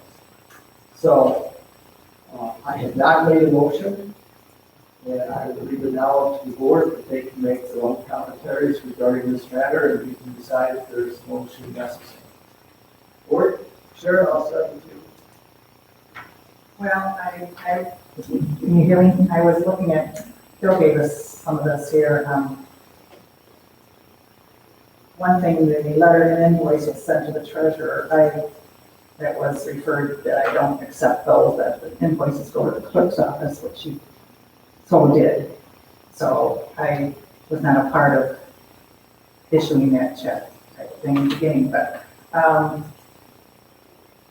yes, there's policy, and then there's, I guess it was the way the letter was written initially. Sharon, please process the payment to Barbara for her work done. I am authorizing a payment of $300 for her time spent drafting this ordinance. Barbara, you did a great job. There's nothing illegal or anything, and if there's any hurt feelings with Bob's apology in the beginning, yes, it is. It's not anything against Barbara here at all. The check was issued, it was deposited by her into her own bank account type of thing, was not a direct deposit. There's a lot of people that work on all these plannings, all these commissions. I mean, I could go on to the list. We all know what the list is. So many of us do things on our own and everything. I guess we're trying to not set a precedence here by authorizing payment done by a certain person type of thing without authorization of the board ahead of time. I don't think that was intentional. I think it was done with a thought process behind wanting to do the best job and pay somebody for the compensation. The ordinance was well put together. It was kind of a, if Sheriff Bean was here, he'd say it was kind of the start of the process with all the other 15 townships in Yankton County. I'm torn because they look at one side of it and I look at another side of it. So I'm just going to wait till hear from the rest of the board on this at that point. Yeah. Okay, well, I agree with what I've heard from Sharon so far. First of all, Ms. Boudreaux's, it's not a personal vendetta against you because you did something for the planning commission. And Bill, the same thing. I think this kind of whole issue, who knew? Who knew? Bill took an action thinking that he was authorized, if you will, to do it. He asked her to do a job, she did the job, he asked her to be paid for it. But the bottom line is, if it's not appropriate to do that, make that payment, then we need to make that correction. And according to what we're hearing from our auditor, correct? And our attorney, correct? And the recommendation of MTA that it was not an acceptable payment to be made. And like Sharon has also said, if we set a precedent here that, we're gonna pay every time somebody does something without the board saying so ahead of time. So unfortunate circumstance, not anybody, in my opinion, not anybody's personal fault that it happened, but that it is an issue that we need to correct. Thank you. So what I understand then is that on January the 7th, when in a meeting, you accepted the idea that you could write this, that you should have said, I've got to take this to the board, but I like the idea. Is that correct? Well, you might have liked the idea, but what I'm getting at is, if she was going to write this, that you would have to take it to the board to authorize that's what we would have had to do. Whether it was then or later, we would have had to take it to the board. Oh, well, you would have to take it to the board. If you look at the January 7th item, Right, that's what I'm looking at. that was a discussion that initiated it, and as Bill put in here, he volunteered that the new planner and the PC would assist, and it had nothing to do at that point with Barbara specifically. So the conversation was, as he indicated, that Deb and I were going back and forth as to who would write this thing, because he had indicated, if you'll recall, last July when we faced the fireworks out on the lake, and said we needed to get an ordinance. So as you can see, relatively soon after I took office, we started to do that. And I went to Bill and I asked him, Bill, can you do this? And he agreed after he jumped in to the discussion between Deb and I. You're expecting no pay, no cost? When you said that? Of course. Why would I expect that? I mean, they put together lots of stuff. They've done it during your term, there's been lots of activities that the PC has initiated, or that you've talked to them and they've taken it on board. I mean, I think, again, it's not so much the process of our starting the work. I think it was the process at the end, because Bill did come in, and Bill and I chatted that she did a fantastic job. So all we have to do then is retroactive this whole process, accept the fact that we had asked Barbara Bruce to do this, and make a board approval of that, her doing that, and then accepting the bill that she had submitted as a board. And that corrects this nonsense as far as I'm concerned. That would be one option associated with it. But then, at that point, you are saying that any commissioner or any person on a board, if they volunteer, if they say, I'll do the work, and I want to get paid, every one of those things have to come to the board, because I don't think there'll be another mistake. So I don't have a problem with that. I think we ought to have that written. There are other issues with regard to paying our appointed officials, which are different things. But it seems to me that we ought to correct this. Number one, I have absolutely no difficulty at all with Barbara keeping money. All we have to do is take care of our process up here so that it can be done in a way that is okay. Once again, it's not about the money. It is about the principle of what took place and the fact that in communicating with the attorneys and stuff, I was faced with the decision as to how best to address this. Why do the planning commission and ZBA have a budget? Well, because when you do a budget, you specifically state what it is. So in Bill's case, we knew exactly what each of the members make per meeting and how many meetings. And Bill originally started out with 14 meetings, and we cut back to 12, but it was done based on what the cost was, including the extra 150 for the recording secretary. Budgets are done, and you're part of the budgeting process. But both of those cost centers have legal fees. That's fine, but then she's a contractor. So now you get to the question, if she is a contractor, if I overpay a contractor by $300, do I go back and collect the $300? All right, so the process got messed up with all of what's going on here. My only concern is one, I think Barbara should be paid the $300, and we can correct this at the board level now. Okay, By authorizing her to have written this ordinance for us, we pay lawyers tons of money to write lots of things for us that are not nowhere near as important. And that we've made a mistake. So we made a mistake. We don't, and I know it's not the point about the $300. Okay, department heads, you can't do that. Can't do that, or at least check in before you do it again. But we need to correct this. I mean, this is foolishness. That's fine, now that I appreciate your opinion. Thank you. Jason? Is the ordinance that Barbara wrote, is it word for word, every word that you wrote, is that the ordinance? Yes. Is it? I mean, it was taken from looking at research from other townships and looking at state law and putting it together. But I wrote it. Do you see read it? Sure. in this whole process of getting the fireworks, police power ordinance made up, we kept contacting Sheriff Lee, probably as many as 10 times. And he was having problems with other townships, with wording, because everybody wants to be worse for.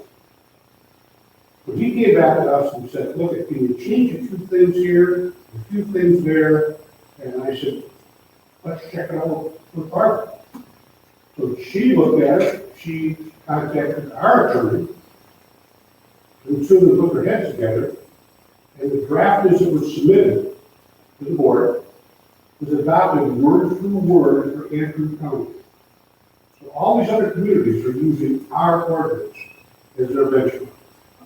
So what Barbara did, along with other people's out, was really a benefit to our community in a lot of different ways. But if you want, gentlemen and ladies, she put a lot more than 12 hours worth of work into this. And other people did too. To answer your question directly, she's responsible for that ordinance, because of her review. That's fine, thanks. No, I'm not done. Go ahead. Has anybody ever been paid Not that I'm aware of. to do any research on anything? Not that I. This would be the first time. Be the first that I'm aware of that asked. So from here on out, whoever does research, they want to be paid. Oh, that's That's what they're starting right now. That's the door that open. The other thing is I was reading the email that Barbara wrote, and the very last, and I had it underlined before Bobby even said anything. Being paid would be nice, be appreciated, all, but it's certainly not necessary. But now you are demanding it right now, so I feel like it's becoming a personal issue. So, I don't know where to go from here. I think that's fine. All right, so board, there's a couple of options. We need to resolve this issue one way or the other, either she keeps it or she doesn't, or at least the board decides which side to take. I'm happy to make a motion, which I have presented. Again, I left the word illegal out, only to address the payment.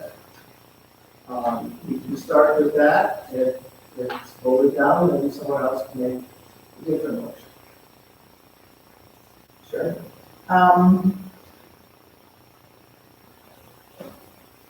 My train of thought just kind of flipped a little bit. You have a motion written up here. Can there be any? It has not been made yet, so that's why I do this. Yes, I understand. So there's no motion made, but it can be adjusted prior to the motion, so. I think where I'm coming from is that it's a precedence, but it was a job well done too. And even though we were kind of the standard of it, not all townships abide one exactly word for word in this ordinance. A lot of them scale back a lot of different types of things. But in essence, it's kind of the same in a way. I think this is a learning experience for some of our chairmen and so forth. I think that at this point in the juncture that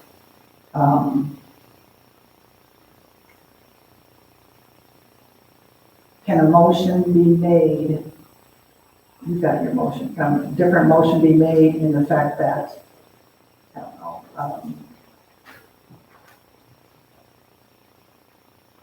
understanding that it was not done in proper fashion or order at the time of request. I mean, it wasn't Barbara's request of this money. It was the planning chair's request of the money. So, I don't know where I'm going with this. I'm kind of mumbling here. My heart feels one way, my brain feels another way. So I should probably look at rewording some of this, more help me out. You know where I'm going from? Well, I'm starting with a new motion in my head here. My first sentence says, I move that we retroactively hire Barbara Boudreaux to write a fireworks ordinance for our township with a sum of $300. This passage of this motion will negate any previous action, which we believe was done incorrectly through our departments, period.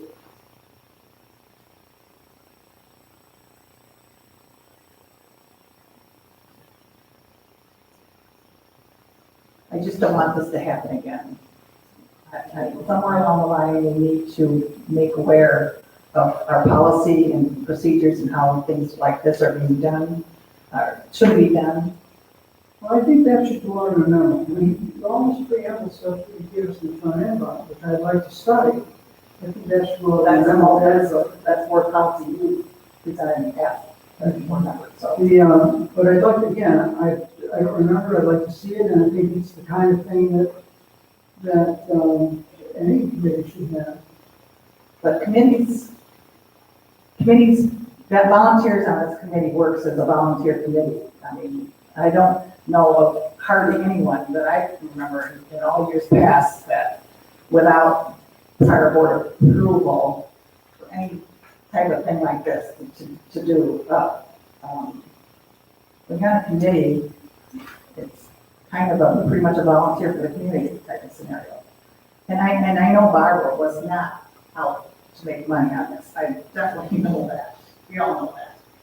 That didn't happen. I think it was a new chairman and a new member, and things kind of got sidetracked. So I'll leave it go with that. So whatever motion's made, I'll have to consider that motion. So may I ask a question here? Mr. Martell is recommending that we retroactively ask Barbara to write the ordinance for us. Can she do that as an employee? Can we ask her to do that as an employee, or by asking her to do that as an attorney? You use the word contract. Then can we do it? Can we ask her to write it retroactively and ask her as an employee to do that? Or do we have to ask her as an employee would pay payroll? If you're an employee, it's payroll. Again, I think trying to do something retroactively, and I understand we do it all the time. The thing is that in this particular case, we're not doing it with an employee, it's with a contractor. Thanks. And so, but that being said, I like part of what Alan was coming from. I'm trying to figure out how you state that you would accept the invoice. So we would accept. We don't have an invoice. No, we don't. There is no invoice. It's just a letter of memo. And this is not good. So we need to do two.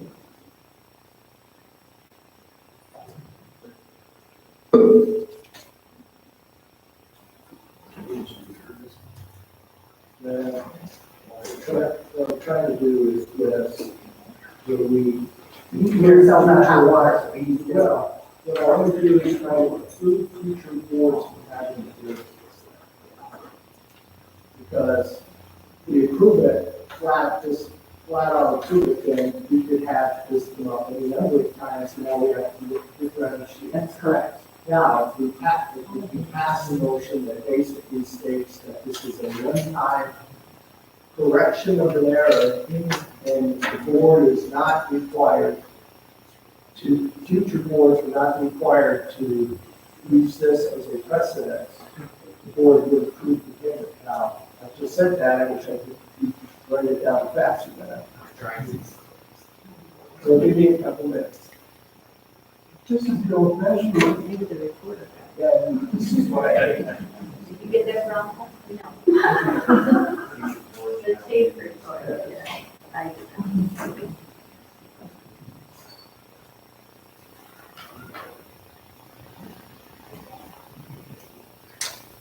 We approved the retroactive payment, but it does not set precedent. That's good, that's easy.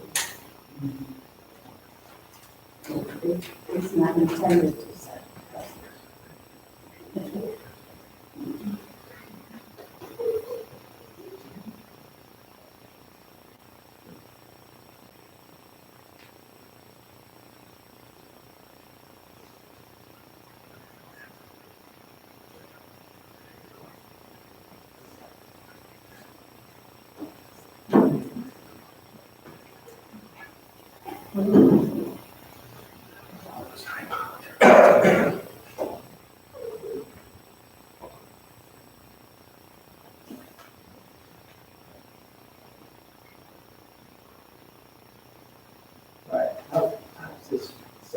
Board approves the error of the payment by PC chairman that the hereby states future boards are not bound to address this action as precedent.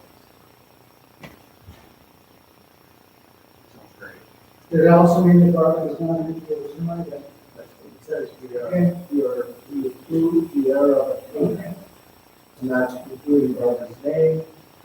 We will include PC chairman, but I don't know there. So, that way the board's. Yeah, because it was this letter that is in error, and so we need to address this letter there. That's what, in that way, future boards can look back and see what took place. And they can see what drove payment, and it's the PC saying he approves, and that is flat out with everybody. And that's, but we don't have to put the illegal in the motion. Could you repeat that? Yep. I'll walk it over. Can you hold it, please? Well, this is actually the board. Yeah. We don't have comments for the audience. I understand that, I'm just trying to help you solve this issue. Well, I You do whatever you want.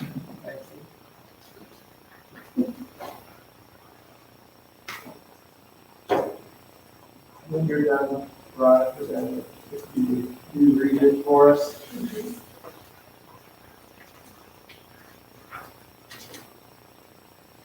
And would this be attached to the minutes then, as reference to it, or? I would think so, it's part of the board package, so it would be a part of that, but you could attach it. I know it's not clear right yet. But I also think too that Bill's action was innocent as well. It was not anything meant to be illegal. I can say, it wasn't illegal, it was an error. I used the word illegal. Well, okay, let's use the word error. I think that That's what, it it's was an not just an error. error, that's what I said. Say it again, why don't you read that to us?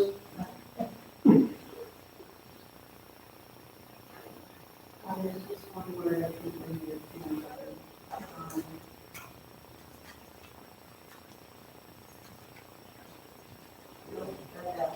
I know, I can hear everything, you're trying to listen to them also. What?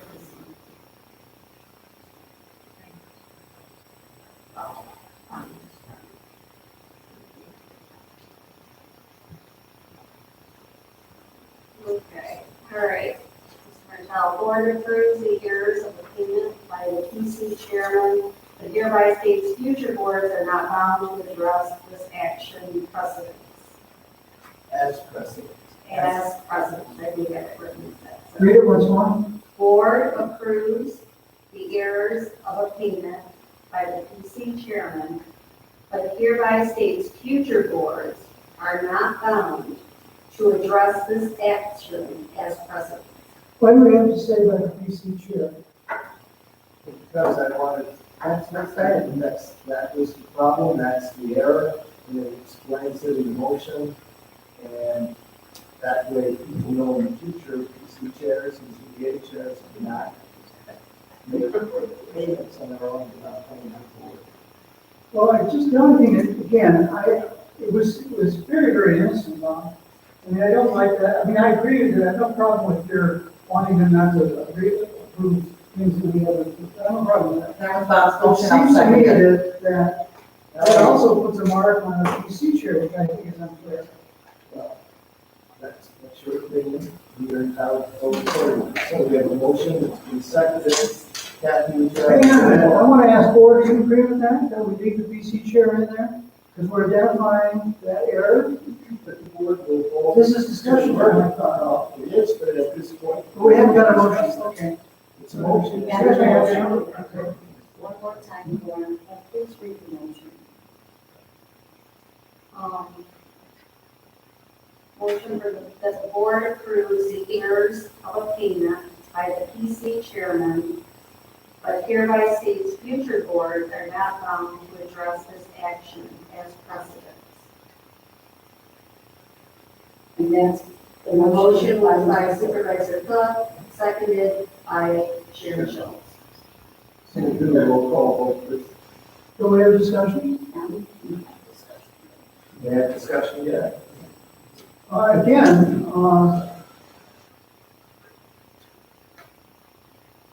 Ellen? just a second. What I'm thinking is, again, I don't like that finger being pointed at a PC chair, and I think that's what it's doing. The whole process that he went through here led me, or even if I was chair too, led me to believe that we were doing something okay. And when the authorization came up to make that payment, again, it was not meant to be, it was not meant to be divisive or illegal. And so, the same issue with regard to the fact that we're not pointing at Ms. Boudreaux's having done illegal action. We are pointing to our PC chair for doing illegal action, which they gave a full he told us what happened, and we agreed to it. You agreed to it all the way through, and we paid him. We've got some culpability in this as well. So that's what I'm bothered by, that, a lot of errors made here, but we've got to accept some of that. We don't point at any particular part. You can write out a memo called the part here and say, don't do this again, here's the way you do it. All that's probably good, but How would you, in the motion, refer to that error of being where it started, an error? So you need to back up to that error. say the motion again. An error is pulled out of the sky. Motion that the board approves the errors of a payment by the PC chairman, but hereby states future boards are not bound to address this action as precedent. I would say department chairman instead of PC chair. I would recommend that change. I would like to change. Motion. Thank you. What's the difference between department chair or PC chair? Because you're not saying PC chair or CPA chair or park committee chair or whatever other chairs we've got in the township. We're referring to an action that was taken not by anybody else, but by the PC chair. In which we have culpability. You and I and the rest of us. All five of us. So now we're taking it as blaming it on our PC chair. I don't like that. We're not blaming it on the PC chair. The PC chair is the person who initiated the action. It wasn't initiated by Mr. Meineke or. But who wrote the check? Excuse me for speaking up, but who wrote the check? And who signed the check and who secondly signed the check. And they all approved it at a board meeting. It was never pulled out of a board meeting. Mr. Supervisor, I think this has gotten out of hand. I ask to take control. This is being the board. We can hear the sidebar of the process. it's wrong. It'll get paid without an invoice. There's no invoice. The bill got paid. Rewind and let's start with the basics.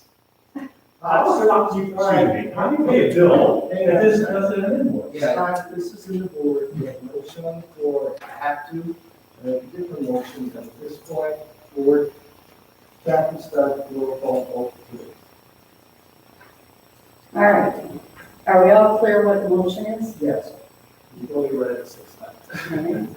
Sir, can I just ask for clarification? You're not retroactively approving payments for the work, you're just acknowledging that there was an error made. Correct. which you are still, if you look at NCA's rules and your rules, you have to retroactively approve that payment, not acknowledge everything.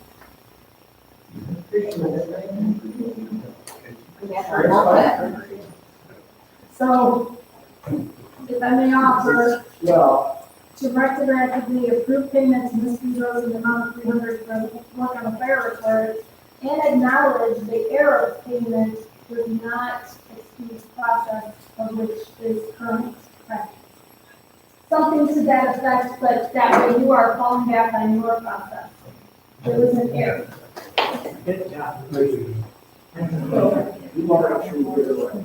Kind of the same message, we got started, don't we? I have no problem with that. That's a much better motion. You can hear hers, but you can't hear mine. Well, we'll listen to, we'll listen to your mouse and see if we check it out. We might as well have the community discussion. If you as a board go through and retroactively approve the payments to budget. Period. Okay? And then make a motion that the committee chairs will not authorize any payments for work performed outside of normal duties unless pre-approved by the Township Board of Trustees. And we can take I think that covers it. Well, Two different motions. well, you don't need a second. one. That's already been You already noticed. have policy. We already have policy. So you don't need a second. As long one. as it is part of it. Now, the second point is, we still have to acknowledge there was an error. That in the payment, whether or not you agree with retroactively approving it, we have to retroactively approve an illegal payment that was made. Now, again, we can retroactively, or we can just, at this point, have to combine the language, but I think we have to acknowledge there's an error associated with the payment, because otherwise it sounds like you didn't pay it. In order to acknowledge the error process and payment, you can put that in there without having, you have to retroactively approve, so that that's done, that's really. The second part, you can acknowledge, that it doesn't, there was an error in process that does not set precedent for, changing policy or procedure So moving you forward. write it out. But Karen, the check was already approved, Yes, so retro, yes. It sounded very good. To retroactively approve payment to Ms. Studios in the amount of $300 for work of the fireworks ordinance and acknowledges an error process for which shall not be construed as a change to current process or procedure. And you can put error process in payment. I like that very much. I feel you still need. We all have culpability. What we need to do is establish that it can't be used as a precedent in the future, i.e. that you don't want people pointing back and saying, well, wait a minute, you approved that. We have to acknowledge that there's an error, so that, in fact, that standing, that somebody else can just come in and say, I want you to approve this amount. Agreed, and then you can accomplish it either by this gentleman or by this. Yeah. You can do either or, and you can, it doesn't have to be two separate, you can do it all in one motion, as it is two separate, push them together and call it good, and I think it'll be fine. The process is in place. Yeah, It was not followed. moving forward, the process must be followed, and department heads are not authorized under current process. but in your original motion there, that you were stating there, the check is approved, the check was already approved. No, to approve the payment, you have to retroactively approve the payment. So